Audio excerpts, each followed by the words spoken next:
Comme un jour, on était au collège et j'étais en classe et je sais pas, j'ai commencé à me sentir pas bien un peu, barbouillée, la tête qui tourne. Je demande d'aller voir l'infirmière. Je descends et en fait, quand j'arrive à l'infirmerie, il y a ma sœur. Voilà. Et en fait, elle allait se faire embarquer par les pompiers parce qu'elle que venait de se faire une entorse. me faire une entorse. Et ça, c'est arrivé pas qu'une fois. Le 16 avril 2024, je me suis lancé l'objectif de créer mon tout premier magazine.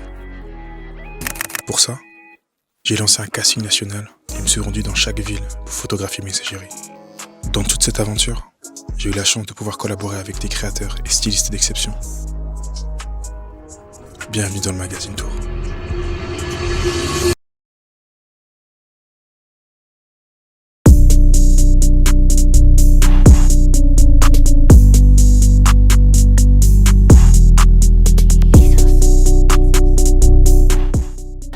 Moi c'est Brie. Moi, je m'appelle Zogodan.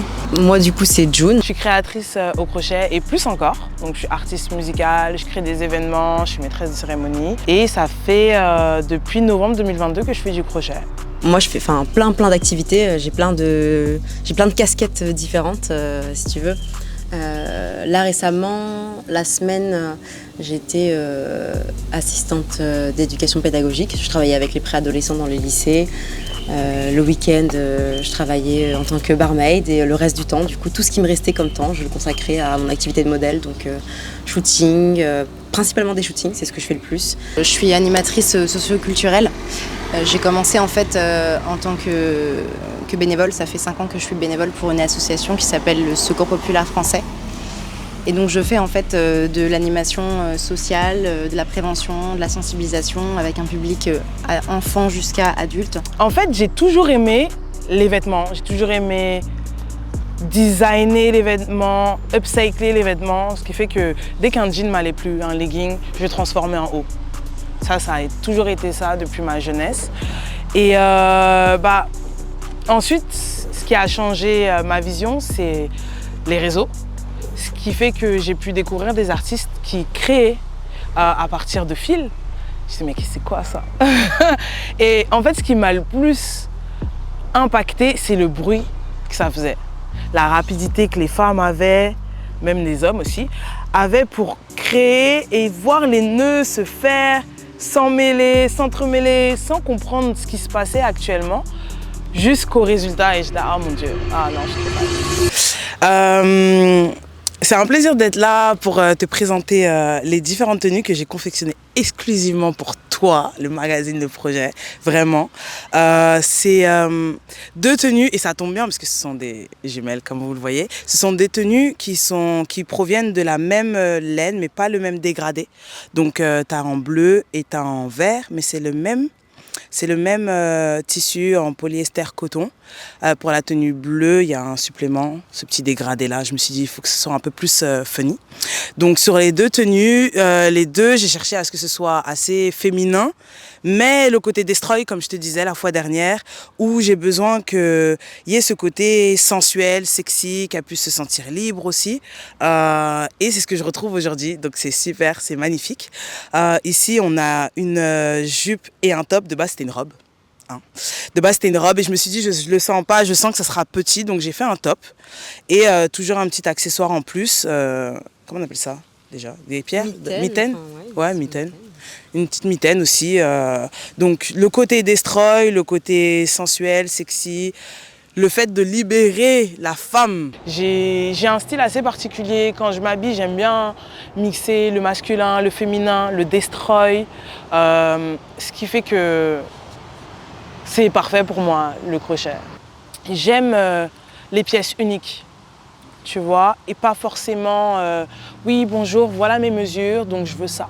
Non, j'aime créer des pièces intuitivement uniques.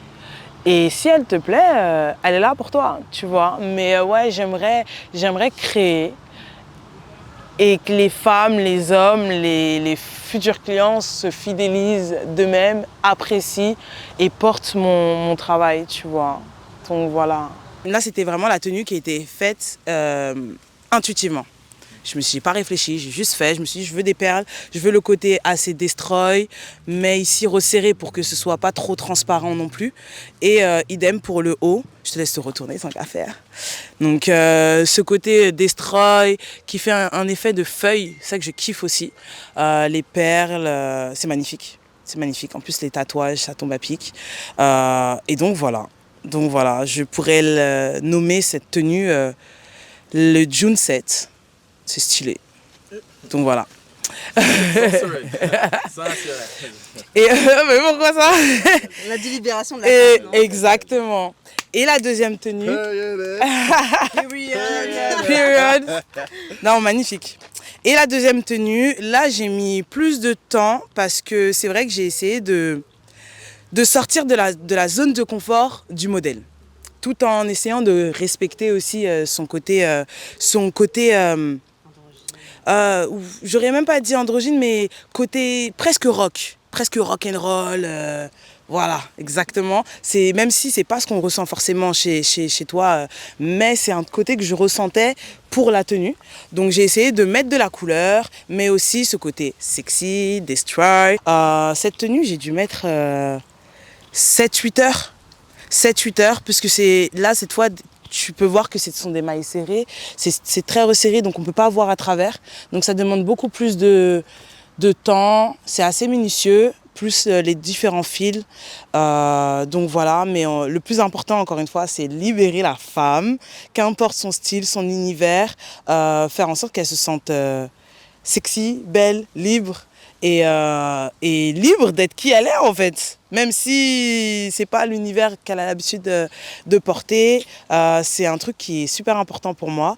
Et donc voilà, c'est vrai que c'est un haut que j'ai toujours voulu faire et je me suis dit c'est l'occasion. Et donc voilà, à peu près. Et cette tenue, je voudrais bien l'appeler le Zoxet. Voilà. Tu t'es bien cassé le cul, hein. June 7, Zoxet. Ah oui.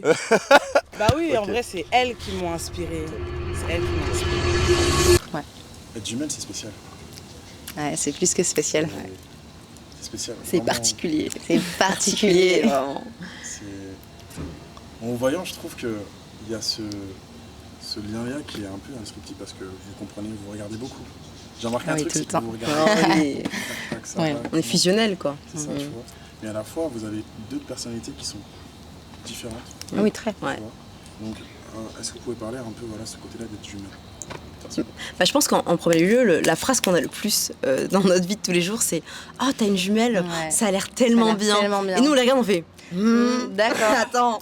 Parce que, doucement, voilà, parce que doucement, canalise. C'est plus complexe que ça. Ouais. On dit souvent que être jumeau, c'est autant une bénédiction que ça en est une malédiction. C'est les deux. C'est les deux. C'est la meilleure chose qui me soit arrivée. Je serais complètement une personne différente si je l'avais pas été. Je pense que ça m'a formé, ça a formé l'être humain que je suis. Complètement. Vraiment, mais du début jusqu'à la fin. Tu vois, ça façonne ta manière d'être en fait. De vivre, de ressentir plein de choses. Déjà, il y a un truc simple, mais les gens qui disent on est seul, on meurt seul. Moi, je suis pas née seule. Moi, je sais pas de quoi vous me parlez. On n'est pas nés seuls et du coup, je suis pas fait pour être seule. J'ai pas l'impression que je vais mourir seule. Enfin, quand je suis là, je regarde la télé et tu vois, je commente, je fais, c'est pas ce qu'il a dit. Et je me rends compte qu'il y a personne à côté de moi parce qu'en fait, je partage mes pensées depuis que je suis petite. La moindre chose qui passe dans mon cerveau, je le verbalise parce que normalement, il y a quelqu'un à ma droite en fait, du coup à ma gauche, mais il y a toujours quelqu'un en fait à côté de toi. On avait la même chambre, on partageait les mêmes fringues, le même maquillage, on partageait tout, le même espace en fait. Tout le temps, donc c'est incroyable, mais il y a un mais parce que c'est complexe. C'est complexe. T'es toujours comparé tout le temps. T'es en compétition depuis l'enfance. Mais c'est pas toi, voilà, c'est pas toi, mais c'est les gens. C'est les gens qui te mettent en compétition et donc tu finis par te mettre en compétition également en fait. Et puis tu sais pas ce que ça fait d'avoir des choses à soi, son anniversaire à soi. Vous savez ce que ça fait d'avoir votre anniversaire. C'est ça. Pour vous, c'est votre normalité. Pas pour nous. Nous, on partage toujours des espaces où va toujours y avoir cadeaux. où les cadeaux, où on va être assimilé, où En fait, il faut savoir que c'est complètement différent de grandir comme ça. Le sens du partage, vous devez l'apprendre. Nous, ça nous est imposé depuis la naissance. C'est presque une seconde nature en fait de tout partager. Même un crackers, quand on était bébé, un crackers, il devait couper en deux et donner à l'un à l'autre parce que sinon un des enfants va pleurer. Enfin, c'est pas possible. La moindre chose était coupée en deux. Même s'il y avait un M&M's, le M&M's, il fallait le partager en deux, quoi, parce que sinon les enfants craquent. Mais parce que c'est être jumeau, ça veut dire la moitié de toi-même. C'est pour nous, comme on le conçoit, c'est une âme en fait qui est scindée en deux et qui se sépare en fait en faisant deux personnes différentes. Mais il y a une connexion en fait qui s'explique difficilement. Qui est unique au monde. Qui est unique au monde. Mais du coup, ça crée aussi ce manque d'individualisme aux yeux des autres. Parce que pour les autres, malheureusement, on est presque la même personne. Alors que quelque part, nous, en même temps, on se considère des fois comme un tout mais en même temps, on est deux personnes tout à fait différentes et on a besoin d'être considérées comme telles. Et c'est vrai qu'il y a toujours ce rapport en fait à l'individualisme où on a besoin vraiment de trouver son identité, de pas être comparé constamment, mais malheureusement sans être complètement scindé non plus. Donc c'est un équilibre qui est assez fragile. Un équilibre qui est fragile, qui est complexe. Il faut trouver, c'est une balance. Ça prend beaucoup d'années. Avec le temps, en fait, on trouve nos clés, en fait, d'année en année, on trouve le moyen de pouvoir s'entendre sans se déchirer, parce que des fois, peut y avoir beaucoup d'adversité dans la gémellité, en fait. La gémellité, on appelle ça un couple gémellaire, en fait, tout simplement. C'est comme une relation de couple, c'est un couple. Fondamentalement, en fait, il y a des jalousies, il y a des craintes, il y a de la possessivité, il y a tout ça dans la gémellité. Il y a beaucoup d'amour et parfois un peu de haine, même dans la passion, il y a beaucoup de choses. C'est ça, c'est comme dans tout. On en parlait tout à l'heure, mais la plupart des jumeaux que je connaisse se détestent. Alors, ils ont cet amour de toute façon gémellaire qui fait que, de toute façon, tu ne peux que l'aimer. Il est né avec toi. Genre, vraiment, tu ne peux que l'aimer. Mais, justement, la personne est tout le temps collée à toi, tout le temps, que tu as cette espèce de rejet. Tu n'as plus envie de le voir, en fait, ou de la voir. Enfin, ça peut être très très compliqué à vivre en vérité. Mais les gens se rendent pas compte. Quoi. Mais c'est un amour qui est indescriptible. Je pense que... on peut pas comprendre sans le vivre. C'est indescriptible. Tu l'aimes comme tu t'aimes toi-même. C'est ça. C'est vraiment ça. Tu ressens des choses déjà rien que si on parle de. Des fois, tu l'aimes plus l'autre que tu t'aimes toi-même. Et c'est vraiment ce truc de. Tu vois, quand on parle un peu, il y a un peu ce truc de mysticisme. Après, c'est mystique un peu les jumeaux. Tu sais, et on veut comprendre qu'est-ce qui se passe dans cette relation un petit peu particulière. Et il y a vraiment des sensations qui sont pas explicables. C'est pas des choses qu'aujourd'hui on peut vous dire par A plus B, la science peut prouver que non. Tu vois, il y a des sensations qu'on ressent. On se lève le matin et puis je sais que c'est pas moi. Je suis pas bien. C'est pas moi, je sais, donc j'appelle ma sœur. Ça va pas, mais je sais que c'est pas moi. Et on dit ça va, on dit ça va pas. Parce que on sait, en fait, je sais que c'est pas moi. Et en fait, j'ai raison. Et depuis l'enfance, c'est toujours ça. C'est arrivé plusieurs fois, des moments où, comme un jour, on était au collège et j'étais en classe et je sais pas, j'ai commencé à me sentir pas bien un peu, le barbouillé, la tête qui tourne. Je demande d'aller voir l'infirmière. Je descends et en fait, quand j'arrive à l'infirmerie, il y a ma sœur. Voilà. Et en fait, elle allait se faire embarquer par les pompiers parce que je m'étais fait une entorse. Et ça, c'est arrivé pas qu'une fois, c'est arrivé plusieurs fois. Que je m'évanouisse même une fois à la cantine et que toi, tu fasses un sorte de pseudo-malaise en cours et qu'en fait, ils me disent ta sœur aussi, elle a fait un malaise quand elle était en cours et en fait, on se retrouve on se retrouve au même endroit alors que c'est pas comme si j'y allais tous les jours à l'infirmerie. C'est relativement rare. Ou alors des trucs on se croise, on se voit pas tous les jours, mais on se voit très souvent. Et si on va se rejoindre, tout le temps on se rejoint, on est habillé pareil. Mais ça, c'est genre... On n'est pas des personnes qui s'habillent de la même manière, on n'est pas des personnes qui achetons les mêmes vêtements. Ah non, on a des vêtements différents, on a des styles différents, mais des fois il y a des matchings de couleurs, on arrive, on a les mêmes couleurs, on a matché. On est tout en blanc ou tout en rouge, on sait pas pourquoi. Ou alors on est parti dans un magasin, on a acheté le même vêtement, on savait même pas, on se ramène avec et on se rend compte qu'on a acheté le même vêtement. C'est déjà arrivé, c'est tout le temps, mais ça vraiment depuis l'enfance, tout le temps. C'est assez rigolo. Parce qu'on a fondamentalement des goûts qui sont à la fois similaires et à la fois différents. C'est étrange. En fait, ce que j'aime bien dire, c'est notre cognitivité, elle est la même. Ça veut dire dans les recoins de votre cerveau, comment ça va fonctionner, comment les connexions vont se faire, c'est la même chose. Ça se fait de la même manière. Le chemin de pensée est le même. Ça veut dire j'ai pas besoin des fois d'attendre sa réponse. Je n'ai pas besoin qu'elle me réponde parce que je sais sa réponse. C'est comme si le chemin de pensée, il est le même. Donc, je sais ce qu'elle va répondre. Mais du coup, on répond. En un regard, c'est En un regard, c'est bon. Il n'y a pas besoin. On a les réponses en général. Je te disais, par exemple, vous avez le même regard. Enfin, vous avez les mêmes formes des yeux, mais pas le même regard. Oui. Tu vois. Donc, on reconnaît un peu également le petit côté un petit peu plus perso, on va dire, de l'une et de l'autre. Tu vois. Donc là, je disais, par exemple, toi, tu as ce style-là un peu plus masculin. Androgyne, masculin. Tu vois. Toi, tu as ce truc-là un peu plus directement féminin. Très féminin, complètement. Ça s'est créé avec le temps, ça, quand même. Ça a pris du temps. Et ça, du coup, j'aimerais bien que, comment ce cheminement, comment ça se fait? Comment est-ce qu'à un moment donné, tu te dis, je dois avoir ce petit truc-là où je suis un peu plus moi, on va dire. Et enfin, même si vous êtes pas, tu vois, mais j'ai bien envie de comprendre un peu le cheminement que ça prend pour se créer, on va dire, ou se trouver plutôt, parce que je pense pas que c'est se créer, c'est se trouver. Ouais, complètement. Donc se trouver, on va dire, cette personnalité qui est au final propre à toi maintenant, du coup ça t'appartient, c'est toi, tu vois. Ouais, c'est ça. Bah nous, c'est Ça prend du temps. Ouais, ça se fait dans les années. Après, nos styles, ils ont toujours été un petit peu différents, même si fondamentalement, on a des goûts très similaires. Bah après aussi, on avait les mêmes vêtements, la même Ouais, garde-robe, donc c'est en fait, ça. on avait les mêmes vêtements qu'on utilisait un petit peu différemment, mais Ouais. maintenant, on est des adultes, on peut s'acheter nos propres vêtements, donc c'est plus facile aussi de... C'est ça. Après, dans l'identité, il y a quand même eu un chemin qui s'est fait assez tôt, parce que moi, j'ai fait un parcours identitaire assez tumultueux et complexe, arrivé, je sais pas, vers mes 18 ans à peu près. Et donc, j'ai oscillé entre plein de styles différents. Ma sœur, elle a toujours été très féminine. Après, elle a des styles alternatifs, féminines, parfois même goth, enfin, Bratz. Ça dépend des jours, très Bratz. Ouais, très Et- Bratz, parfois un peu gothique, Ouais. enfin... Mon goal dans la vie, c'est de m'habiller comme une Spice Girl ou une Bratz. Littéralement, Ouais, littéralement. C'est vraiment mon goal. Ouais, son identité, c'est ça, quoi. Ouais. Et moi, je suis vraiment plus passée par des phases. Déjà, je suis non-binaire, donc ça explique beaucoup de choses, mais j'ai mis du temps avant de me rendre compte que j'étais dans une identité de genre qui était assez fluide. Et arrivé peut-être mes 21 ans, mon style il a un petit peu dévié comme ça, et je me suis rapprochée de styles beaucoup plus androgynes. Et il y a 2 ans, j'ai carrément coupé mes cheveux en me disant on se ressemble beaucoup avec les cheveux longs. Pour plein d'autres raisons, hein. J'ai coupé mes cheveux aussi parce qu'on a des maladies. Je suis arrivée à un stade où il fallait que je coupe mes cheveux aussi, mais ça, pareil, on en parlera. Mais en fait, j'ai coupé mes cheveux en me disant aujourd'hui, ça me convient plus en fait la manière dont on me perçoit. Et on me perçoit trop femme, et je me sens pas femme. Donc ça m'appartenait en fait que de faire un choix qui allait vraiment s'aligner avec ce que je ressentais de moi-même. Mais tu ne te sens pas homme non plus. Ah non, je me sens pas homme même du tout. Simplement, la non-binarité, c'est le principe. On va dire estimé, j'étais masculin comme ça. Non, mais il c'est y a pas de souci. Moi, je suis tout prenant, mais dans l'identité de genre, voilà, j'ai une identité de genre qui est fluide, qui et est donc non binaire, changeante. qui est changeante, ni femme ni homme. Mais en fait, moi, voilà, tout simplement, et un style et une personnalité très androgyne. Et voilà, ça me convient comme ça. Et c'est vrai que ça nous différencie d'autant plus depuis 2 ans que moi, j'ai coupé mes cheveux. Moi, j'avais commencé déjà en devenant... Parce qu'avant, imagine mes cheveux, mais en noir, parce que j'avais pas encore la coloration rousse, et exactement la même. Même longueur, un peu plus long. Même un peu plus long, Ouais, toi, j'avais ouais, plus t'avais long, quand même même, plus long. Enfin, mais c'était la même chose. Si on enlève vraiment les cheveux, le visage... Oui, j'avais un exactement afro le même. énorme. C'est ça. Donc, Et c'est on vrai se que- ressemblait d'autant Par contre, plus. j'étais tatouée. T'étais pas tatouée à cette époque-là. Ouais. Bon, maintenant. Ouais, à l'époque. Voilà. ouais. Mais donc, il y a des choses qu'on a fait. Par exemple, la première chose que j'ai fait à 18 ans, c'est me tatouer. 18 ans, une semaine, j'ai fait mon premier tatouage. Ouais, alors direct. qu'elle, ses premiers, c'était l'année dernière. Oh, non, ça fait 2 ans. Ça fait 2 ans. Ouais, C'était en 2 ans. 2022. Ouais. Donc, c'est des choses comme ça, en fait, qu'on a fait au fur et à mesure pour nous différencier. Mais, Toi, tu t'es trouvé plus tôt dans ton style que ouais, moi. ouais.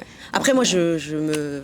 Après, tu vas me dire. C'est on que moi, peut être c'était une femme lié et aussi à mon identité de C'est genre. ça, donc alors c'était que plus moi complexe. je questionne pas du tout mon identité, mais c'est vrai que juste je me cherchais dans différents styles et je me suis rendu compte qu'en fait les styles alternatifs, très visuellement on me voit passer quoi. Enfin clairement quand j'ai mes cheveux qui sont orange, roux, on peut pas me louper et quelque part j'aime bien cette différenciation là en fait de toi parce que moi j'adore ton style mais je le verrais pas sur moi et je trouve pareil. ça cool. Ouais. Parce qu'avant, n'importe quel vêtement que tu pouvais mettre, n'importe quel style que tu pouvais arborer, je pouvais me voir avec. Tu vois. Et toi, tu pouvais te voir avec les Ouais, miens. complètement. Alors que maintenant, c'est complètement différent et ça fait Ouais, du c'est bien. différent. Quoi. Quand on nous croise, on dit oui, mais cette jument-là, elle est pas un peu plus.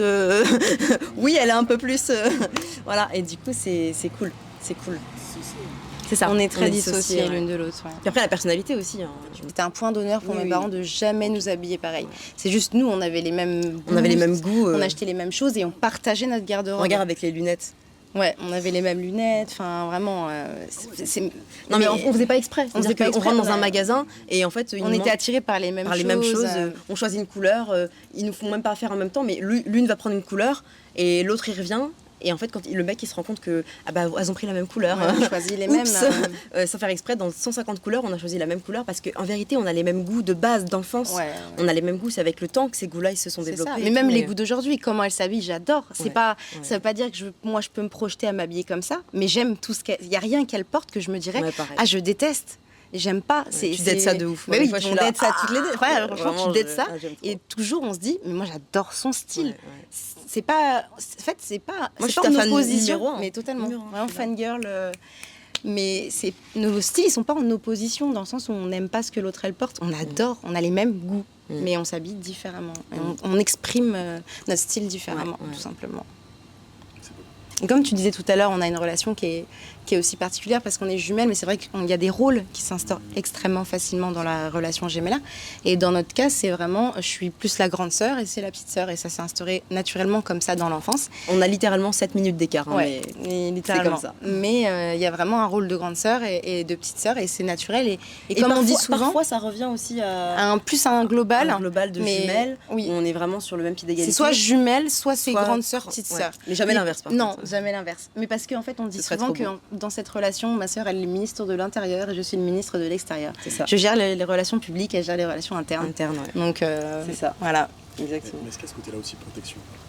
complètement. Ah bah oui. Ouais, Je suis c'est elle. très- ouais. C'est elle. Enfin, Moi, je suis c'est la maman, quoi. Enfin, je suis très maternelle et Je pense que ce côté-là protection où tu cherches tout le temps à faire, par exemple là tout à l'heure, tu as ça, fais attention, ça, fais pas check. Tu vois ce truc là où t'as pas envie qu'elle aille pas bien oui, mais complètement. et du coup t'as juste envie de la protéger et du coup bah, tu prends juste tout pour que ça se passe bien. Après, moi, je la protège aussi, mais d'une manière différente. C'est différent. Voilà, c'est moins Ça, ministre maternel. de l'Intérieur. Ouais, c'est ça. Elle gère les relations Ouais. internes quand même différemment. Différemment. Et moi, j'ai toujours été. Ma sœur, elle a toujours été moins sociable que moi en fait. C'était la personne qui allait être un peu plus renfermée, qui allait se cacher un peu plus derrière moi dans la T'as vu le jumélité. Mais suis moins renfermée elle est maintenant. toujours très sociable. Oui. Enfin, elle est très sociable, mais dans le sens où même aujourd'hui, t'es quelqu'un Je suis qui va plus moins. timide, ouais, Voilà, je suis plus t'es plus timide, timide. Et même On dirait pas comme ça, mais Ouais. c'est parce que déjà, dès qu'elle est là, ça me fait sortir aussi de mon cocon, en fait. Quand ma soeur elle est là, je suis d'un coup moins timide parce qu'elle me donne la force, en fait, de pas l'être. Mais dès que je me retrouve toute seule, de base, je suis une personne qui est relativement plus timide, ouais. C'était genre quand on était enfant, s'il y avait des coups de fil à passer, s'il fallait sonner aux portes, c'était toujours moi. Ouais. C'était vraiment et enfin vraiment petite quoi. Si on doit aller parler à des adultes, c'est C'est moi. enfant petite jusqu'à mes 18 ans, quand même. Ouais, longtemps quand même, bien Ouais, longtemps. longtemps, Et quand même même. encore un peu aujourd'hui, on va Oui, pas se parfois. mentir. Je fais Non, quand mais même. aujourd'hui, je suis une adulte. Si j'ai un coup de fil important à le faire, je le fais. Par Oui. contre, si elle est là, je lui donne. Voilà. Parce S'il y a que, des papiers à faire, s'il y a des trucs quand même Voilà. assez importants, et elle a plus besoin de mon épaule, de mon appui pour le faire. Mais notre relation, elle s'est un peu instaurée comme ça. Après, voilà, de plus en plus, ça change. Elle fait de plus en plus de choses, etc. Et moi, j'ai besoin de beaucoup d'appui quand il s'agit de nos relations internes. Quand il faut du dialogue, quand il faut qu'on parle de choses qui nous concernent toutes les deux, c'est elle qui est le médiateur entre nous deux. Hein. C'est elle qui toi, est la tu vas te personne- renfermer, du coup, beaucoup plus facilement. Exactement. Moi, j'ai plus ce truc de je me renferme Tu et te braques, ouais, je me braque, etc. Donc c'est vraiment voilà. Ouais, c'est encore une fois, c'est que effectivement, c'est un sujet dont on parle. Alors, on peut pas dire qu'on n'en parle pas beaucoup parce qu'aujourd'hui, dans notre vie, on en parle assez facilement. En réalité, je pense qu'on arrive assez facilement à en parler. C'est plus qu'il y a des contextes dans lesquels on va moins en parler, parce qu'effectivement, le fait, donc nous, on est des personnes handicapées. Le fait d'être personne handicapée, ça peut vite amener à ce qu'on pense qu'on est plus faible, plus fragile, plus vulnérable. Alors qu'en fait, c'est l'inverse. On a une grande force de résilience parce que justement, on a vécu une enfance, une vie, etc., avec des handicaps, avec des maladies Qui forgent le caractère. et qui font de nous des personnes qui se connaissent très bien déjà et qui ont une résistance à la vie qui est assez importante.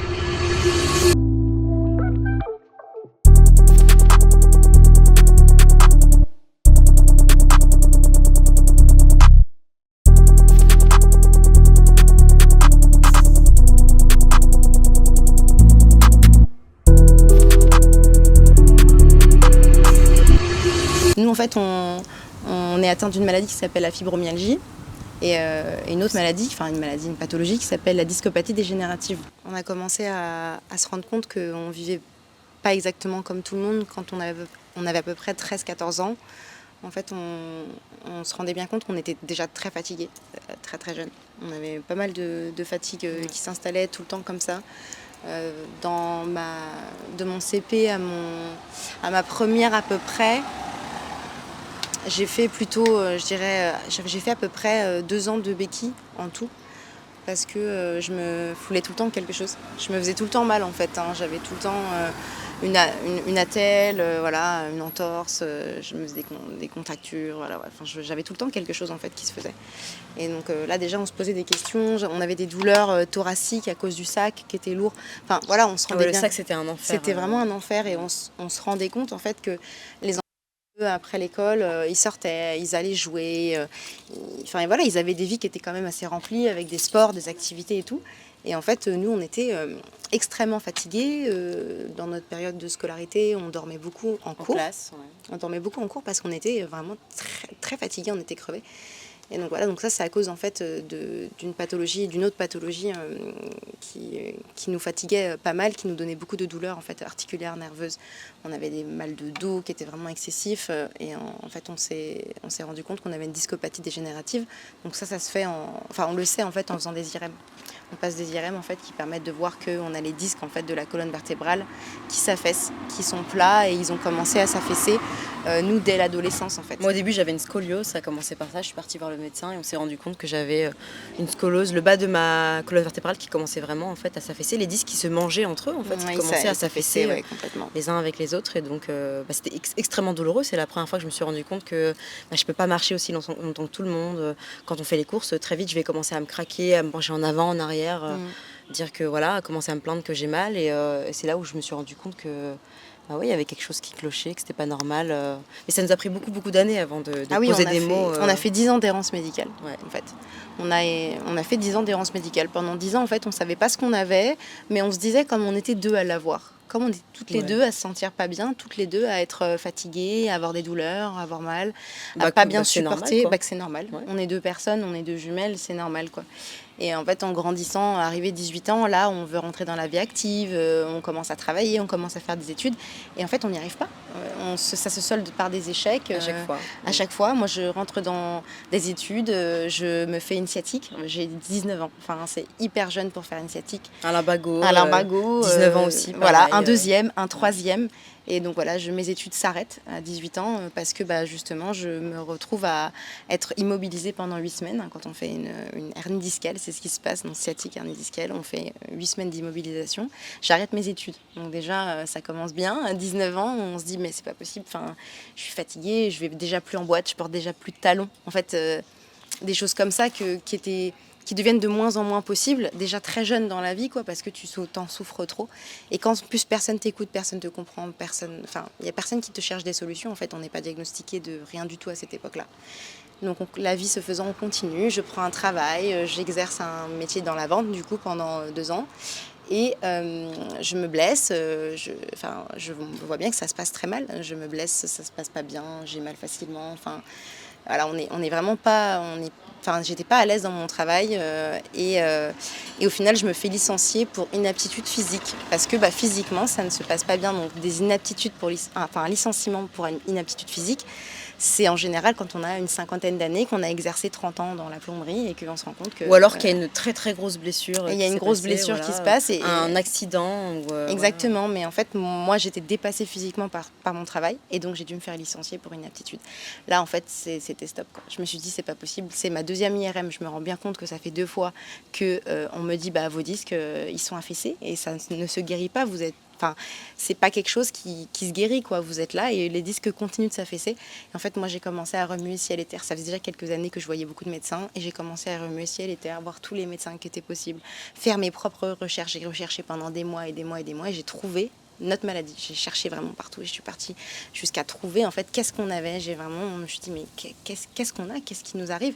Moi, à cette époque, j'étais encore en full déni. Ouais, t'étais en déni total. J'allais en boîte, tu souffrais, tu restais allongé une semaine. J'allais en boîte vendredi soir, jeudi soir, samedi soir, et puis après, je restais chez moi pendant 2 semaines. Juste, j'assumais les conséquences. Les conséquences physiques. Mais comme on a toujours fait, finalement, 10 ans d'errance. Ouais, c'est ça. J'étais encore dans full déni. Ouais. Et moi, j'ai dit stop. Là, ça suffit. J'essaie vraiment de vivre comme une personne active. Et étant incapable de réussir à garder un travail, je me suis dit, là, il faut que je trouve ce que j'ai. Je suis partie voir un médecin. Je me suis assise. J'ai dit, écoutez, ça fait 10 ans que j'ai tel symptôme, je n'en peux plus, je n'arrive pas à vivre. Maintenant, trouvez-moi une solution, sinon je vais y rester. Enfin, il faut que vous fassiez quelque chose, quoi. Je peux plus, quoi. Je peux plus avancer. Je suis bloquée dans la vie.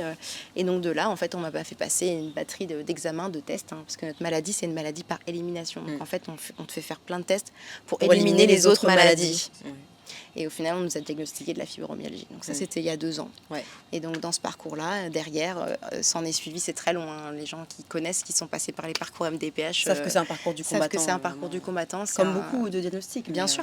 Comme le parcours d'errance médicale. Hein. C'est très long et en fait, tu te retrouves à faire des tonnes de papiers administratifs pendant à peu près 1 an pour pouvoir faire des demandes de cartes, de reconnaissance, d'allocation, d'aide, de RQTH, donc reconnaissance en qualité de travailleur handicapé, pour pouvoir être reconnu handicapé. C'est très long et surtout, tu as énormément de refus. Et moi, j'ai eu des refus. J'ai eu des refus avant d'avoir des acceptations. Ça m'a mis 1 an et demi pour avoir toutes mes acceptations et d'aujourd'hui être reconnue comme une personne handicapée et qui a des besoins spécifiques et qui du coup, par exemple, va pouvoir avoir un poste de travail adapté, va pouvoir avoir une aide qui lui est allouée pour pouvoir ne pas travailler ou travailler qu'un certain nombre d'heures et pas dépasser ce nombre d'heures-là parce que en fait, physiquement, j'en suis aujourd'hui incapable. Donc je fais plein de choses dans la vie, hein, mais je fais plein de choses, mais le travail, c'est quelque chose qui peut pas être... ça peut pas être quelque chose qui va à l'encontre de ma pathologie aujourd'hui. C'est pour ça que ce que je le fais parce que ça a du sens. Mais parce que ce qu'on perd en capital santé, on ne le retrouve pas. C'est le but même d'une maladie dégénérative, ça dégénère. Ça dégénère. C'est de pire en pire, voilà. En fait. On ne récupère pas en fait tout ce qu'on perd en termes de capacité. On peut aujourd'hui faire 2 fois moins de choses qu'on pouvait faire l'année dernière et encore l'année passée. Ça continue et ça continue de se dégrader. Et de toute façon, c'est comme ça. Nous, on vit comme ça. On est heureuse comme ça.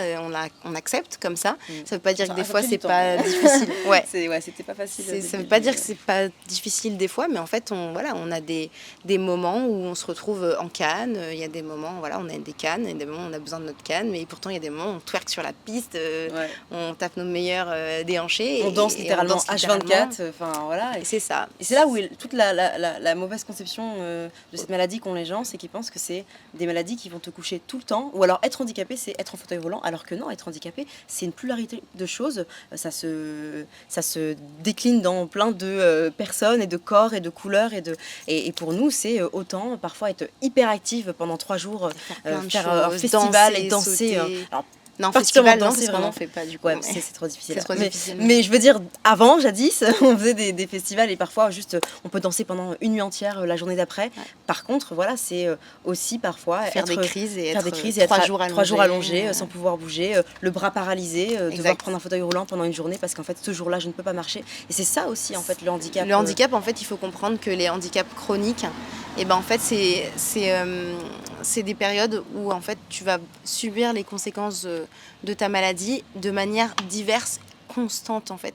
Tu vas parfois être dans des moments où ça va être plus complexe, des moments où ça va être moins complexe, mais la douleur elle est toujours là. Il y a des moments où tu vas accepter de la subir, il y a des moments où tu vas moins accepter de la subir. Et en fait, tu prends des médicaments pour essayer de soulager. Nous, dans notre pathologie, il y a pas de, c'est incurable. Ça se guérit pas dans tous les cas. On va pas guérir. Tu peux t'adapter, mais tu le guéris pas. Voilà, on va pas guérir de ce qu'on a, mais on s'adapte en fait. On vit autour, mais il y a des fois où ce sera plus compliqué, des fois où ce sera moins compliqué. Et pour les autres aussi, c'est compliqué. Parce que pour la plupart des gens, malheureusement, je dis ça parce que on s'y est confronté plein de fois. Une femme jeune, entre guillemets jolie, tu vois. Enfin, ça dépend des goûts et les couleurs, mais je veux dire dans la fleur de l'âge, si tu veux, ne peut pas être malade comme nous on est malade. Donc tout le temps, ça nous arrive qu'on dit, mais toi t'es jeune, toi t'es malade, toi t'es handicapé. On nous croit pas, on nous prend pas au sérieux, on me laisse pas les places handicapées quand j'ai besoin de m'asseoir, on m'insulte quand je vais à la caisse prioritaire parce que je peux pas rester debout. Voilà, parce qu'il y a des gens qui comprennent pas qu'on peut être jeune et handicapé. C'est ça la réalité, c'est que nous, notre vie, c'est être tout plein de choses et être handicapé. C'est être modèle, aimer danser, aimer faire des spectacles et faire des shows, parce que je fais aussi des shows, je fais de la danse en public. Et voilà, et en fait... Et aussi être malade. Ça m'empêche pas d'être super, ça m'empêche pas d'être une personne géniale, d'avoir plein de choses à apporter, mais simplement, je suis aussi handicapée. Il faut accepter que ça fait aussi partie de moi, quoi. Il y a plein de personnes qui, vraiment, dans notre parcours de vie, sont sorties de nos vies parce que c'était trop compliqué pour eux de comprendre ou d'accepter qu'on était aussi des personnes handicapées. Quoi. Parce qu'ils nous croisaient un jour en boîte et l'autre jour en canne et ils ne comprenaient pas. Et ça, il y avait comme, je sais pas, une espèce de dissonance. Il y a une dissonance collective, je sais pas. Se fait pas. Il y a pour eux, déjà 80% des handicaps sont invisibles. Donc déjà, oui. Mais c'est quelque chose que les gens ne peuvent savent pas pas comprendre. assez. Il n'y a pas assez de prévention, il n'y a pas Ouais. assez de sensibilisation. C'est aussi pour ça que je fais ce On métier. voulait hein. en parler aussi. Je voulais qu'on en parle et c'est aussi pour ça que je fais ce métier donc dans l'éducation populaire parce que j'éduque sur le handicap invisible énormément. Je fais beaucoup de sensibilisation, de prévention en tant qu'animatrice socioculturelle sur le handicap invisible parce que ça me touche personnellement quoi, et j'ai à cœur le fait que les personnes puissent comprendre que on vit des réalités qui sont parfois très différentes des leurs et des fois ça paraît pas et c'est pas pour autant qu'on peut se permettre en fait de nous juger. Je pense qu'aujourd'hui, il faut bien se rendre compte que quand on voit quelqu'un, on ne peut pas imaginer même des fois le quart de ce des que ces souffrances, personnes elles peuvent vivre en matière ouais. de souffrance. Quoi. Nous, Totalement. on est dans une maladie où on vit avec des douleurs qui sont littéralement Permanente. constantes. Ouais. Et en fait, on vit sous des traitements qui sont très lourds. Pourtant, on arrive quand même à être des personnes qui véhiculent beaucoup de bienveillance, de bonheur, de bien-être. Très souriante. On est très souriante, mais derrière peut se cacher des fois beaucoup de souffrance, beaucoup de peine. Et tant qu'on n'en parle pas, tant en qu'on général, n'en parle pas, personne personne ne sait.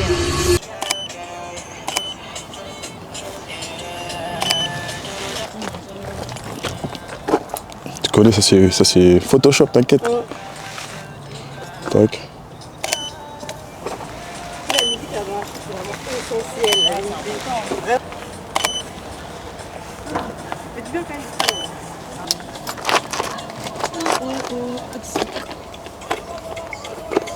J'ai trop hâte de les retoucher aussi, toucher un peu la lumière, augmenter un peu. Est-ce que tu peux te rapprocher juste un peu comme ça?